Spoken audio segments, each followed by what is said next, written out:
Hi friends, అందరూ బాగున్నారా? Okay, నేనైతే చాలా బాగున్నాను. మీరందరూ బాగుండాలని కోరుకుంటున్నాను. అందులో నేను కూడా బాగుండాలని కోరుకుంటున్నాను. ఓకే, నేను today field work, agriculture field work వచ్చాను. స్మాల్ వీడియో చేద్దామని బ్రేక్ తీసుకున్నాను. సంక్రాంతి పండుగ బాగా జరుపుకున్నారా ఫ్రెండ్స్? సంక్రాంతి ఫెస్టివల్ నేనైతే సో హ్యాపీగా జరుపుకున్నాను. వీడియోస్ కూడా అప్లోడ్ చేశాను.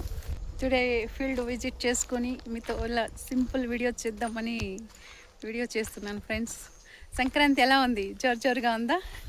ఓకే, నేను కూడా చాలా బాగా జరుపుకున్నాను. సంక్రాంతి అయితే ధామ్గా జరిగింది. ఓకే, నేను వర్క్ చేసే చోట అన్నయ్య వాళ్ళు పొలంకి వచ్చానండి.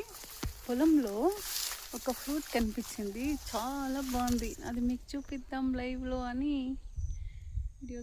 అంటే చాలా పైన ఉంది, మరి కనబడడం లేదు. అస్సలు ఆ ఫ్రూట్ కనిపించడమే లేదు. మీకు చూపిద్దాం అనుకుంటే చాలా ఎత్తులో ఉంది. నో ప్రాబ్లం ఫ్రెండ్స్, ఇదిగో సపోటా పండు. తిన్నారా ఫ్రెండ్స్? లంచ్ అయిందా? ఓకే, ఇప్పుడే లంచ్ చేసి చిన్న బ్రేక్ తీసుకుని వీడియో చేద్దామనే ప్రాసెస్లో ఆ ఫ్రూట్ మీకు చూపిద్దాము. చాలా ఎక్కువ సైజులో ఉన్నది, ఆరెంజ్ పళ్ళు చూపిద్దామంటే అది అస్సలు కనిపించడం లేదు.